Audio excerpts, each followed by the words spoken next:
साथियों नमस्कार, मैं हूं नीरज पटेल और आप देख रहे हैं नेशनल जनमत।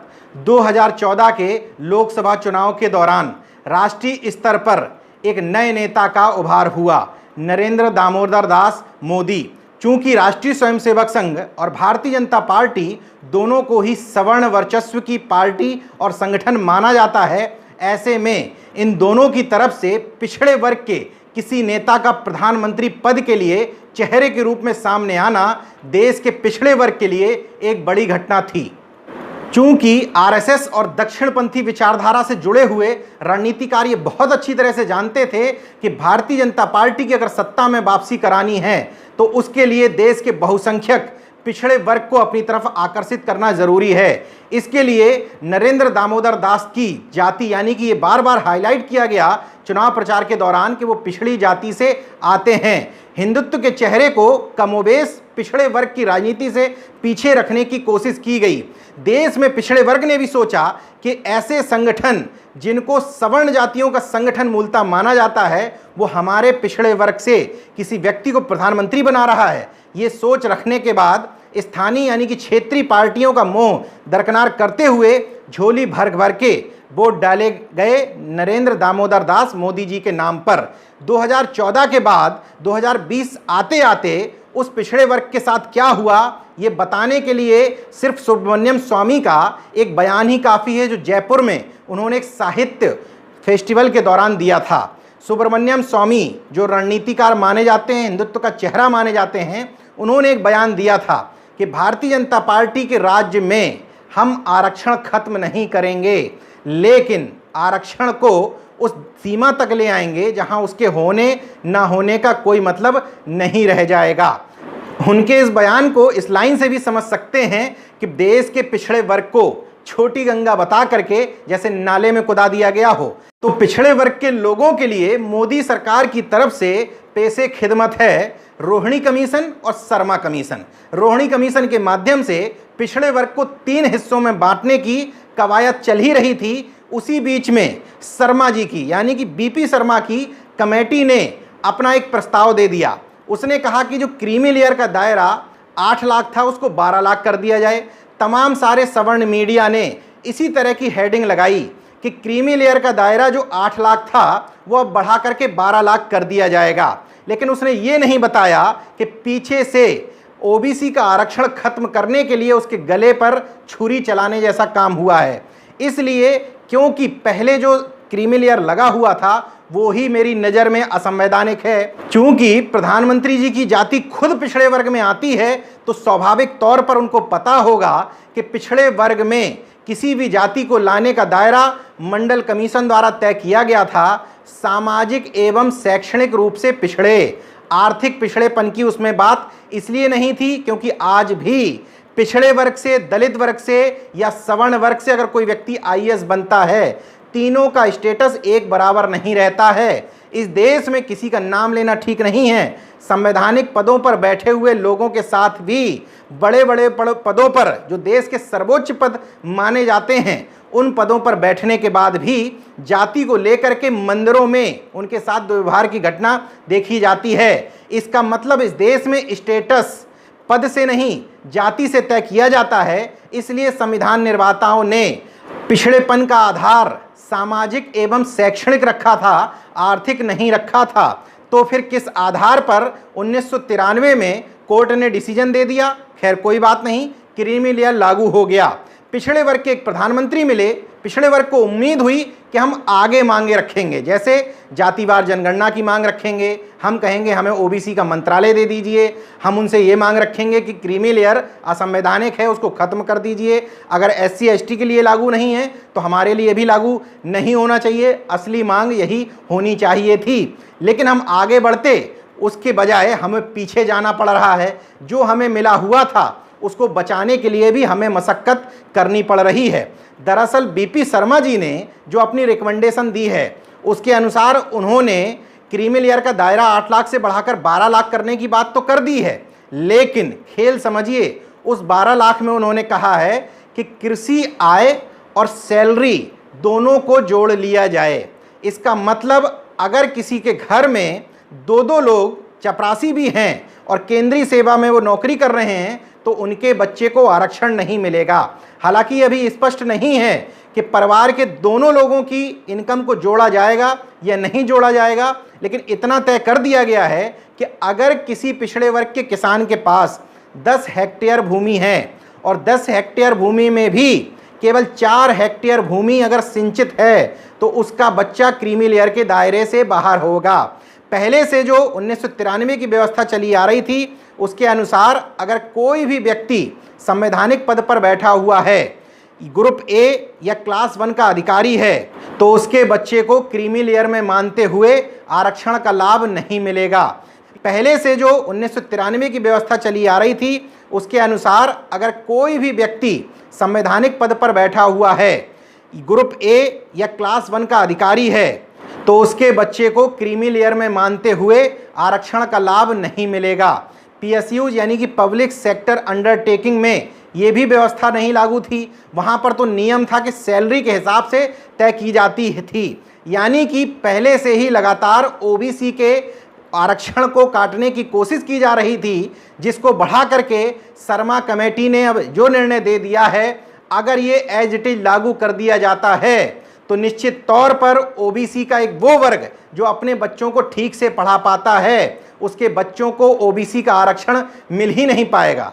1993 में डीओपीटी ने जो ऑफिस मेमोरेंडम जारी किया था क्रीमी लेयर को लेकर, उसमें एक और क्लॉज था। मान लीजिए ओबीसी वर्ग का कोई व्यक्ति बीएससी कैटेगरी में उसका चयन होता है, यानी कि सीधी भर्ती के तहत वो ए या क्लास 1 की नौकरी में नहीं आया है, तो अगर उसका प्रमोशन 40 साल के बाद ए या क्लास 1 में होता है तो उसके बच्चे को आरक्षण का लाभ मिलेगा। लेकिन नई व्यवस्था के हिसाब से उसको भी खत्म करने की तैयारी कर ली गई है। सोचिए कि 8 लाख रुपए जब कृषि आय और सैलरी इनकम नहीं जुड़ती थी, उस समय ओबीसी वर्ग के कितने बच्चे बाहर निकल जाते थे। तो अब जब सैलरी और कृषि योग्य आय को भी इस 12 लाख में जोड़ लिया जाएगा तो ओबीसी का वो तबका जो मैक्सिमम अपने बच्चों को पढ़ा सकता है या ओबीसी वर्ग के हितों के लिए, अधिकारों के लिए संघर्ष कर सकता है, उसको ही ओबीसी के आरक्षण से बाहर कर दिया जाएगा। तो इस ओबीसी के हितों की लड़ाई लड़ने कौन आएगा। 1993 के ऑफिस मेमोरेंडम में एक और बहुत महत्वपूर्ण बात थी। कांग्रेस ने अपने समय में उस मांग को कभी पूरा नहीं किया, लेकिन जब ओबीसी प्रधानमंत्री मिले इस देश को तो पिछड़े वर्ग में उम्मीद जगी कि शायद ये ऑफिस मेमोरेंडम में कही हुई बात अब पूर्ण हो जाएगी। उसमें एक बात कही गई थी जो शायद तमाम सारे पिछड़े वर्ग के नेताओं को पता ही नहीं होगी। उसमें यह कहा गया था कि ओबीसी वर्ग की वो जातियां जो सीधे सीधे अपने वंशानुगत व्यवसाय से जुड़ी हुई हैं नाम के साथ, उन लोगों को क्रीमी लेयर के दायरे से बाहर रखा जाएगा।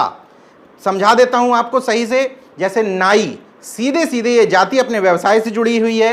बढ़ई, दर्जी, लोहार, कहार, तेली वो जाति है जिसको तथाकथित रूप से उत्तर प्रदेश और बिहार के तेली समाज के लोग मानते हैं कि इसी जाति से हमारे देश के प्रधानमंत्री आते हैं और कई जगह पर मोदी लिखने की परंपरा हो चुकी है।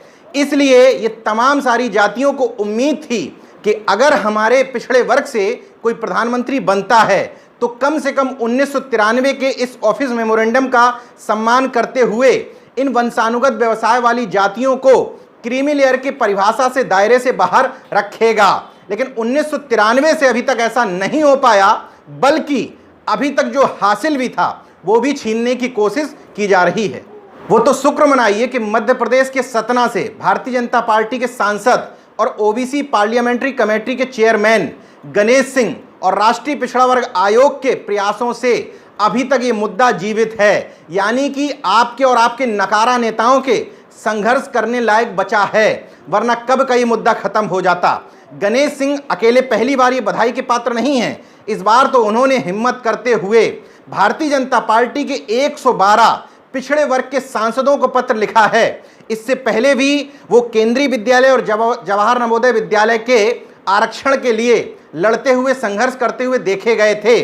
उनके और पिछड़ा वर्ग आयोग के सदस्य कौशलेंद्र सिंह पटेल के विशेष प्रयासों की बदौलत ही केंद्रीय विद्यालय और जवाहर नवोदय विद्यालय में आरक्षण मिल रहा है। लेकिन अगर क्रीमी लेयर की ये परिभाषा बदल गई तो उसमें भी बड़े तौर पर इसका फायदा पिछड़े वर्ग के लोगों को नहीं मिल पाएगा, लेकिन कम से कम ये लोग अपनी क्षमताओं से लड़ तो रहे हैं। हालांकि लिखने, बोलने और नियमों में स्वतंत्रता और निष्पक्षता की कितनी भी बात की जाए, लेकिन ये आप और हम प्रैक्टिकली ये बात को समझते हैं कि राष्ट्रीय पिछड़ा वर्ग आयोग वही करेगा जो ऊपर से यानी कि सरकार का आदेश होगा। इसके बावजूद कि ये तमाम सारे राष्ट्रीय पिछड़ा वर्ग आयोग के अध्यक्ष से लेकर सदस्य भारतीय जनता पार्टी के ही सदस्य हैं, फिर भी ये लगातार क्रीमी लेयर के लिए लड़ाई लड़ रहे हैं। इसी वजह से पिछड़ा वर्ग आयोग के अध्यक्ष भगवान लाल साहनी, उपाध्यक्ष लोकेश प्रजापति, सदस्य कौशलेंद्र सिंह पटेल, सुधा यादव, आचार्य तल्योजी एकजुट होकर के केंद्रीय गृह मंत्री अमित शाह जी से मिले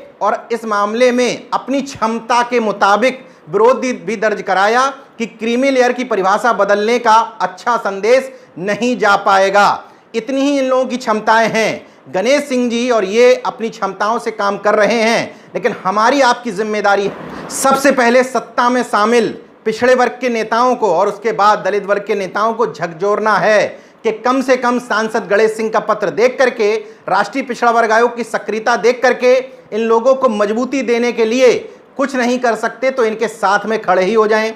कम से कम इन लोगों के कहने के मुताबिक सोशल मीडिया से लेकर के तमाम जगह पर ट्वीट कर दें या पत्र ही लिख दें, कुछ तो माहौल बनाएं। वो तमाम पिछलग्गू दल जो इस समय भारतीय जनता पार्टी के साथ खड़े हुए हैं, सत्ता की मलाई काट रहे हैं, उनकी भी जिम्मेदारी बनती है। चाहे वो रामविलास पासवान हो, चाहे उत्तर प्रदेश का एक छोटा दल जिसकी नेता हैं अनुप्रिया पटेल, उनकी भी जिम्मेदारी बनती है। कृपया उनके जो समर्थक हैं उनसे अनुरोध है कि उनके पुराने वीडियो न दिखाया जाए, बल्कि वर्तमान समय में एक बड़ा मुद्दा है, इस बारे में उनसे राय ली जाए और कहा जाए कि इस मामले में आप लड़ते हुए, संघर्ष करते हुए नजर आइए, वरना एक बार अगर छिन गया तो सिर्फ सर पीटने के अलावा आपके पास कुछ और नहीं बचेगा। ओबीसी पार्लियामेंट्री कमेटी के चेयरमैन गणेश सिंह और राष्ट्रीय पिछड़ा वर्ग आयोग इस समय जो कह और कर रहा है वही तो मोदी सरकार समय समय पर कहती रही है। ये दोनों ही लोग सरकार से इतर कुछ भी नहीं बोल रहे हैं, क्योंकि 10 जुलाई 2019 को तृणमूल कांग्रेस के सांसद दिव्येंदु अधिकारी के एक सवाल के जवाब में कार्मिक मंत्रालय के राज्य मंत्री जितेंद्र सिंह ने संसद के अंदर ये बोला था कि केंद्र सरकार के मंत्रालयों में 89 यानी कि 89 सचिवों में सिर्फ 1 एससी, 3 एसटी और ओबीसी 0, यानी कि वो आबादी जो देश में 50% से ऊपर 52 से 55% तक बताई जाती है, उसके सचिव की श्रेणी में संख्या 0 है। उसी तरीके से एडिशनल सेक्रेटरी में 93 लोग हैं, उसमें एससी 6, एसटी 5, ओबीसी 0। उसी तरीके से ज्वाइंट सेक्रेटरी के 275 पदों में SC 13, ST 9, OBC 19। Director level पर 288 पदों में 31 एससी, एसटी 12, ओबीसी के 40। डिप्टी सेक्रेटरी पर SC 7, ST 3, OBC 21। Under secretary के 2 पदों में एससी 0, एसटी 0, ओबीसी 0। ये आंकड़े मैंने घर में नहीं बनाए हैं, ये तमाम सारे आंकड़े कार्मिक यानी कि डीओपीटी मंत्रालय के राज्य मंत्री जितेंद्र सिंह जी द्वारा दिए हुए हैं। इन्हीं आंकड़ों में वो आगे बताते हैं कि 1993 में ओबीसी आरक्षण लागू होने के बाद इस वर्ग का प्रतिनिधित्व लगातार बढ़ा तो है, लेकिन अभी तक 27% आरक्षण के बराबर भी नहीं पहुंच पाया है। उस दिन उन्होंने जो संसद में बताया था उसके अनुसार ग्रुप ए की नौकरियों में 13.01% ओबीसी वर्ग के अधिकारी हैं, बी की नौकरियों में 14.78% ओबीसी वर्ग के अधिकारी हैं और सी की नौकरियों में 22.65% ओबीसी अधिकारी हैं। चतुर्थ श्रेणियों में 14.46%, यानी कि 1993 के बाद से अभी तक ओबीसी सरकारी नौकरियों में 21.57% हो पाए हैं, वो भी तब जब उनको 27% रिजर्वेशन मिला हुआ है। रिजर्वेशन ही फुलफिल नहीं हो पाया, आबादी के हिसाब से उनकी संख्या कब बढ़ेगी ये कोई नहीं कह सकता, क्योंकि समय समय पर ओबीसी के हितों पर कुठाराघात इसलिए होता रहता है क्योंकि हकीकत है कि इस समय देश का यही बहुसंख्यक तबका और इसके नेता चिर निद्रा में सो रहे हैं। ओबीसी के हक, हुकूक और अधिकारों की लड़ाई लड़ने के लिए कोई भी सामने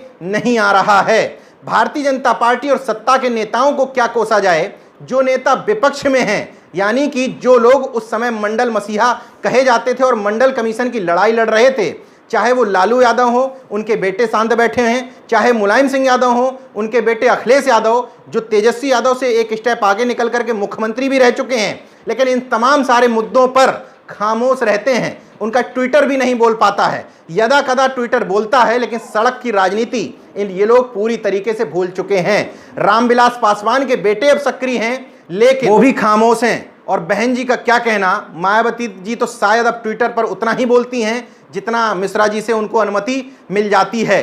तो आखिर ये पिछड़ा वर्ग जो इस समय अपने आप को असहाय और लाचार समझ रहा है, इसकी लड़ाई लड़ने के लिए आगे कौन आएगा? भारतीय जनता पार्टी में पिछड़े वर्ग के तमाम सारे तथाकथित मुख्यमंत्री, शिवराज सिंह चौहान जैसे, सुशील मोदी जैसे डिप्टी सीएम भी मौजूद हैं, नीतीश कुमार जैसे बड़े नेता इस समय भारतीय जनता पार्टी के साथ ही खड़े नजर आ रहे हैं। ये तमाम सारे लोग ओबीसी के क्रीमी लेयर के मुद्दे पर खामोश हैं। अब बात करते हैं पिछड़े वर्ग के नेताओं की। पहले भारतीय जनता पार्टी के डिप्टी सीएम केशव प्रसाद मौर्य जी और स्वतंत्र देव सिंह जो प्रदेश अध्यक्ष हैं, इन दोनों नेताओं से मेरा अनुरोध है कि अगर आपको ऐसा लगता है कि आपका पिछड़े वर्ग से कोई लेना देना नहीं है, आपको संघीय पृष्ठभूमि की वजह से पार्टी आगे बढ़ा रही है, तो मेरा अनुरोध है कि आप मीडिया को और शीर्ष नेतृत्व को लिख करके दे दें कि मेरी जब भी गिनती की जाए तो पिछड़ा वर्ग का या कुर्मी और मौर्य मुझे ना माना जाए। हम जाति से बाहर निकल चुके हैं। इसलिए मीडिया वाले भी जब व्याख्या करें तो इस तौर पर व्याख्या ना करें कि पिछड़े वर्ग से आने वाले किसी व्यक्ति को डिप्टी सीएम या प्रदेश अध्यक्ष बनाया गया है। कृपया करके अगर आप लोग जाति को नहीं मानते हैं, अपने आप को पिछड़े वर्ग का नहीं मानते हैं, तो मीडिया में और अपने शीर्ष नेतृत्व को ये स्पष्टीकरण दे देना चाहिए कि आगे से जब भी हमें कोई पद दिया जाए तो हमारे जाति और हमारे वर्ग को माइनस करने के बाद दिया जाए। तीसरा सवाल भारतीय जनता पार्टी ओबीसी मोर्चा के राष्ट्रीय अध्यक्ष दारा सिंह चौहान से और उसके बाद कैबिनेट मंत्री स्वामी प्रसाद मौर्य से, क्योंकि अभी भी लोग कहते हैं कि भले ही वो बीएसपी से बीजेपी में आ गए हैं, लेकिन पिछड़े वर्ग के प्रति उनकी फीलिंग बाकी हैं। तो उन फीलिंग को उजागर करिए। मन में रखने से कुछ भी हासिल ना आपको होगा ना पिछड़े वर्ग को। अनिल राजभर जो कैबिनेट मंत्री हैं, राजेश वर्मा जो भारतीय जनता पार्टी के ओबीसी मोर्चा के प्रदेश के अध्यक्ष हैं और सांसद हैं, मुकुट बिहारी वर्मा पिछड़े वर्ग से आते हैं, कैबिनेट मंत्री हैं, चौधरी लक्ष्मी नारायण सिंह और कल्याण सिंह जी के नाती संदीप सिंह, रविंद्र जायसवाल, धर्म सिंह सैनी, जयप्रकाश निषाद, गिरीश यादव समेत सत्ता में शामिल तमाम सारे पिछड़े वर्ग के नेताओं, मुख्यमंत्रियों, विधायकों, सांसदों को झकझोरिए, उन पर सवाल उठाइए। अपनी बात को सही ठहराने के लिए मैं कुछ आंकड़े और आपको बता देता हूं। ये भी आंकड़े सरकार के ही हैं। 78 मंत्रालयों और विभागों का सर्वे कराते हुए सरकार ने संसद में जवाब में ये कहा था कि ओबीसी के 40,562, एससी के 29,198 और एसटी के 22,829 बैकलॉग की भर्तियां खाली पड़ी हैं। इसका मतलब एक और खेल होता है, नॉट फॉर सुटेबल, यानी कि पिछड़े वर्ग के अभ्यर्थियों को नॉट फॉर सुटेबल बताते हुए उनकी वैकेंसियों को खाली छोड़ दिया जाता है, बाद में उनको जनरल से भर दिया जाता है। संसद की एक और महत्वपूर्ण समिति होती है अनुदान लेखा समिति, जिसके इस समय अध्यक्ष हैं भूपेंद्र यादव, अमित शाह जी के करीबी माने जाते हैं। उन्होंने खुद 2020-21 की अपनी रिपोर्ट में बताया था कि गृह मंत्रालय में 6,500 बैकलॉग के पद खाली पड़े हैं, रक्षा मंत्रालय में 3500 बैकलॉग के पद खाली पड़े हैं। अपने पार्टी के अंदर माहौल बनाएं। इसके अलावा आप लोगों को एक बात और सरकार को बतानी है कि ग्रुप सी और डी की नौकरियां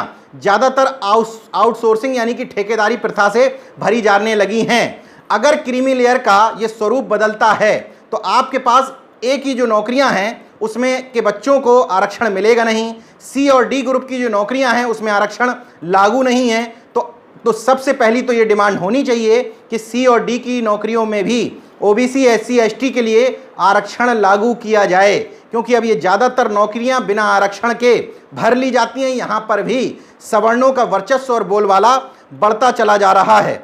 दूसरी मांग एक आप लोगों की ये होनी चाहिए कि जो 1993 के ऑफिस मेमोरेंडम में वंशानुगत व्यवसाय की बात थी उसको लागू किया जाए। जो पिछड़े वर्ग की जातियां सीधे सीधे अपने वंशानुगत व्यवसाय के नाम से जानी जाती हैं उनको क्रीमी लेयर के दायरे से बाहर किया जाए। और अगर आपके नेताओं में क्षमता है सड़क पर उतरने की तो सीधे सीधे मांग होनी चाहिए कि क्रीमी लेयर की जो दायरा परिभाषा है इसको पिछड़े वर्ग से हटा दीजिए। इसके अलावा नॉट फॉर सुटेबल का खेल करके बैकलॉग की जो तमाम सारी वैकेंसियों को खाली छोड़ दिया जाता है उनको भी शीघ्र अतिशीघ्र भरा जाए। जातिवार जनगणना की बहुत पुरानी मांग है, उसको भी पूरा किया जाए। ओबीसी के लिए अलग से एक मंत्रालय की स्थापना की जाए। सरकार से एक और मांग कर सकते हैं कि क्रीमी लेयर का दायरा लगा करके उन्होंने जिन लोगों को बाहर कर दिया था, तो सरकार एक रैपिड सर्वे करवा ले तमाम सारे मंत्रालयों में कि आखिर क्रीमी लेयर के दायरे के तहत कितने लोग अभी तक जनरल में सिलेक्शन पाए हैं। उससे साफ हो जाएगा कि वास्तविक में पिछड़े वर्गों के हितों के साथ कितना खिलवाड़ किया जाता रहा है। देखते रहिए नेशनल जनमत, जागरूक और सजग बने रहिए। साथ ही साथ अगर आप नेशनल जनमत को देखते हैं, पसंद करते हैं, तो आपको ये काम करना है कि अपने सोशल मीडिया पर इस मुद्दे का लिख करके विरोध दर्ज कराना है। ट्वीट करके भी उस मुद्दों के विरोध में एक माहौल बनाना है। जय विज्ञान, जय संविधान, जय लोकतंत्र। धन्यवाद। तो अगर आपने मेरा YouTube चैनल सब्सक्राइब नहीं किया तो प्लीज़ सब्सक्राइब कर लें और उस बेल आइकन पर जरूर क्लिक करें जिससे जो मेरे न्यू वीडियो है